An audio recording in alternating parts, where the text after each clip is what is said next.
यदि मैं आपसे पूछूं कि इन्वेस्टिंग में और स्पेशली स्टॉक मार्केट में सक्सेसफुल इन्वेस्टर या ट्रेडर बनने के लिए लक ज्यादा इंपॉर्टेंट है या फिर नॉलेज, तो 80% लोग कहेंगे कि सक्सेसफुल इन्वेस्टर बनने के लिए लक की बहुत ज्यादा इंपॉर्टेंस है और सिर्फ 20% कहेंगे कि नॉलेज। तो आज के वीडियो में हम जानते हैं कि इन्वेस्टिंग क्या लक का गेम है या नॉलेज का। यदि पर्सनली मुझसे पूछा जाए तो इन्वेस्टमेंट में लक का काम है, लेकिन शॉर्ट टर्म में, लॉन्ग टर्म में नॉलेज ज्यादा इंपॉर्टेंस रखती है। हो सकता है कि शॉर्ट टर्म में आपने कोई डिसीजन लिया, आप उसमें सक्सेसफुल हो गए और एक और दो डिसीजन में सक्सेसफुल हो गए, और लेकिन उस सक्सेस के बाद में जब हम ज्यादा इन्वेस्टमेंट करते हैं तो वहां प्रोसेस और नॉलेज काम आती है। ये उसी तरह से है जैसे यदि मैं आपसे पूछूं कि साइकिल चलाना सीखना क्या लक का काम है। यदि आपने पहली बार साइकिल चलाया होगा और आपने यदि कुछ मीटर्स तक यदि आपने साइकिल चला ली तो वो डेफिनेटली आपने लक से चलाई है।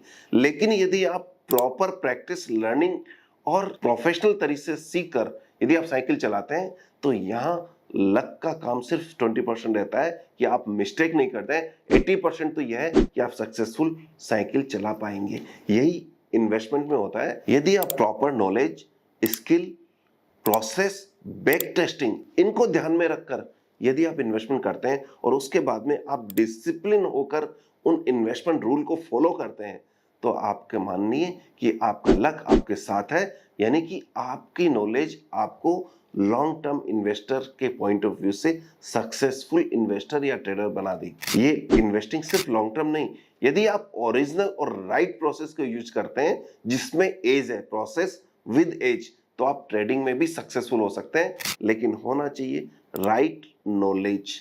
ये एक्सटेम्पो या कोई लगता है कि बेस पे इन्वेस्टर नहीं होके प्रोसेस ओरिएंटेड आप करेंगे तो आप स्टॉक मार्केट में किसी भी इन्वेस्टिंग में सफल हो सकते हैं। तो एक सक्सेसफुल इन्वेस्टर की पहचान होती है कि वो इन्वेस्टमेंट से पहले रिसर्च करता है, और अनसक्सेसफुल इन्वेस्टर की पहचान होती है कि इन्वेस्टमेंट पहले करता है, रिसर्च बाद में करता है। कई लोग कहते हैं कि हमें बस पेशेंस नहीं है। तो राकेश झुनझुनवाला जी ने एक बार बात कही थी कि when you can have patience with your wife, why you cannot have patience with your stocks। अच्छी बात लगती है कि आप जब वाइफ के साथ पेशेंस रख सकते हैं तो आपके स्टॉक के साथ पेशेंस क्यों नहीं रख सकते। और यह पेशेंस तभी आएगा जब आपको उस स्टॉक में आपका अपना रिसर्च होगा, आपको अपना कॉन्फिडेंस होगा, तभी ये वो पेशेंस आप डेवलप कर पाएंगे। तो ये वीडियो आपको कैसा लगा जरूर बताइएगा, और साथ में ये बात ध्यान रखिएगा इस चैनल को सब्सक्राइब करना है और बेल आइकन बजाना है।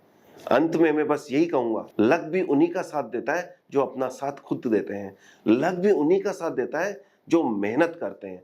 यदि आपका लक अच्छा है तो आपका मेहनत आपका रिजल्ट लेके आएगी, लेकिन यदि आपका लक खराब है तो भी आप स्किल और मेहनत नॉलेज से काम करेंगे तो लक आपके फेवर में काम करने लगेगी, और आपका लक और आपकी मेहनत आपको वेल्दी इंसान बना सकती है। यदि आप चाहते हैं कि हमारी टीम आपके लिए म्यूचुअल फंड या पीएमएस मैनेज करें तो नीचे mutual fund and PMS inquiry form है, उसे जरूर पढ़ लीजिए। डीमेट अकाउंट नहीं है तो अभी खुलवा लीजिए। और हाँ, इसी तरह के और इंटरेस्टिंग वीडियो लाते रहेंगे, बस चाहिए तो सिर्फ आपकी दुआएं। मिलते हैं नेक्स्ट वीडियो में। All the best and happy investing. Thank you very much.